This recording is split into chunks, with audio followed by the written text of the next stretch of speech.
morning, everyone, and happy Friday. I hope you all have some wonderful plans for the weekend. I myself am probably just going to be staying in for the weekend and relaxing. However, I hope you have some wonderful plans, because those plans with your friends and loved ones are probably the only thing that's going to absolve you from the absolute insanity that is engulfing the nation, and not just the nation, but the entire world at the moment. And let's start off with the nation. I've just learned recently that Jim Acosta, CNN's Jim Acosta, yes, that Jim Acosta, the one who caused all that disruption in the White House press briefing room, the one who placed his hands on a White House intern, the one who was banned by the press briefing room by Donald Trump and was supposedly never going to be let in again. I have just learned that a federal judge, not just any federal judge, but a federal judge that was appointed by Donald Trump, has ordered that his press pass, the press pass that enables him to get into the White House, be given back to him. Now, ladies and gentlemen, why in the holy hell would his press pass be given back to him? He was on video seen manhandling a White House intern. He basically chopped her arm down when she was reaching for the microphone from him after he'd been talking for about 3 minutes, and this judge still gives him his press pass back. I'm honestly speechless. Can any of you people out there tell me why on earth his press pass should be given back? I can't. Is this some kind of First Amendment right? Well, that's something that CNN had filed in their lawsuit recently. And none other than Fox News had supported CNN in this lawsuit. They said that Jim Acosta's First Amendment rights had been infringed by the White House revoking his press pass. Now, ladies and gentlemen, do I have a First Amendment right to go into the White House and ask Donald Trump any questions? Do any of you? I don't think so. There are about 320 million other Americans who would love to be able to go talk to the president, but none of us have that right. Only Jim Deere Acosta has that right, apparently. I am absolutely flabbergasted and I am speechless, and I apologize for so many pauses, but I am honestly speechless by this news. Now, we don't have any more information. We don't know if the White House is going to challenge this motion, and I do hope that they do. I hope they honestly take this to the Supreme Court. Donald Trump did nominate Kavanaugh, but then again, the judge who demanded that the White House give Jim Acosta his press pass back was also appointed by Donald Trump, so that's not really a safe call either. And if any of you remember the Supreme Court hearing about Obamacare, that was a Bush appointee who approved that. Now, we don't have any more information about this at the moment, so let's move on to the international news, or I should say the main subject of today's podcast. Now, a lot of you remember Donald Trump recently went to Paris for the 100th anniversary of World War I. And it was supposed to be a solemn affair.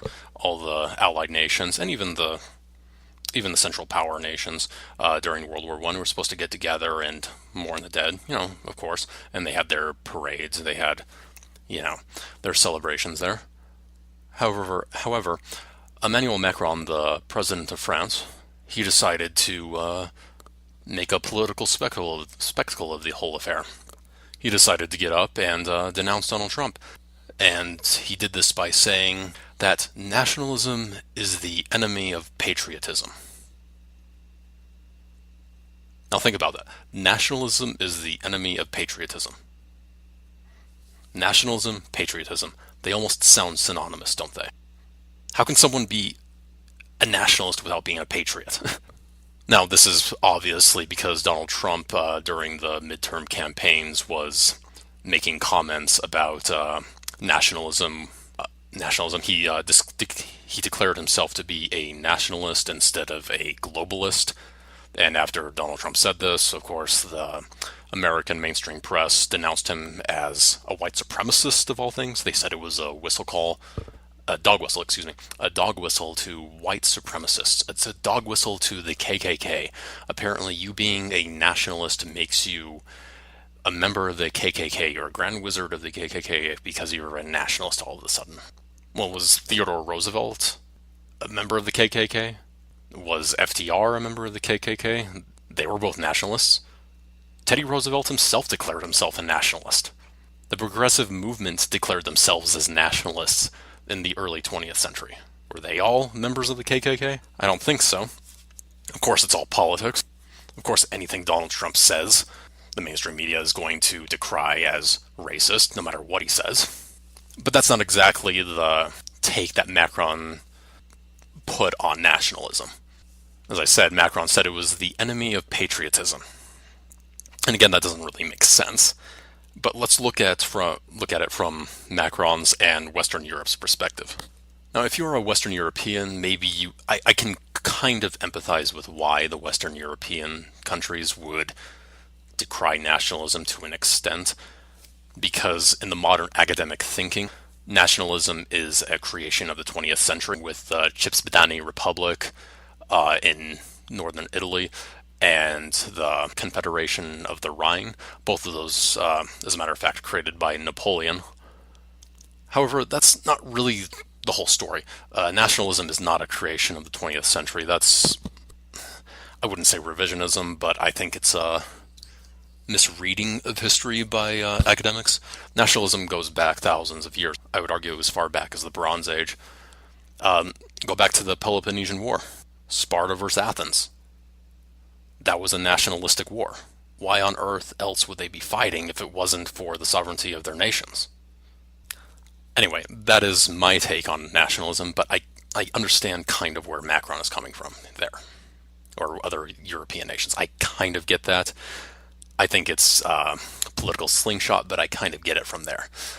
However, there's another angle to it than just that. After Macron had declared that, patriotism is the enemy of nationalism, or vice versa, his finance minister had also declared that the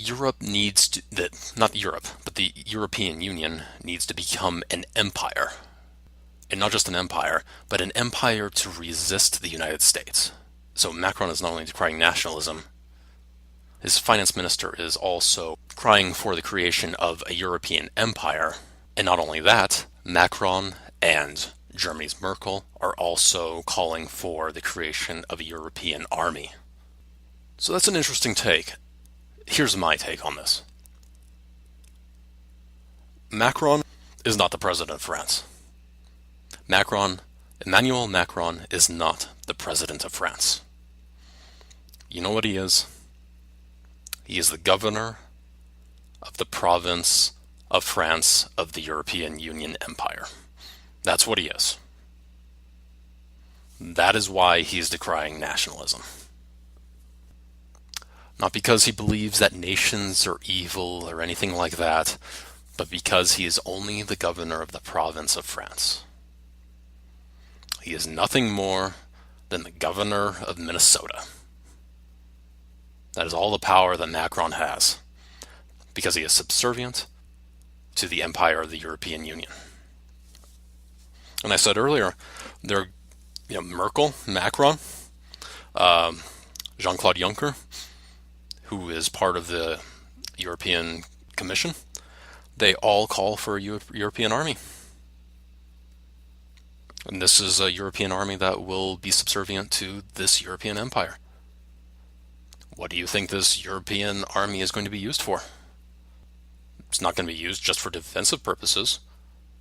Europe already has an organization for that. It's NATO. NATO was the European army. It was a defensive army. It was a collection of all the member states' armies for a defensive purpose. So what is this army going to be used for? Is it going to be used to invade the US? What I think it's going to be used for is going to be used to trample European states who decide to want to leave the European Union. Look at Britain. They're vote for Brexit. I mean, they're leaving. Well, potentially leaving. They have a big mess on their hands with Theresa May and her negotiations with the European Union, but there seems to be a political coup there, so we'll see how long that lasts. But what about, say, Poland or Hungary? What if they decide to leave?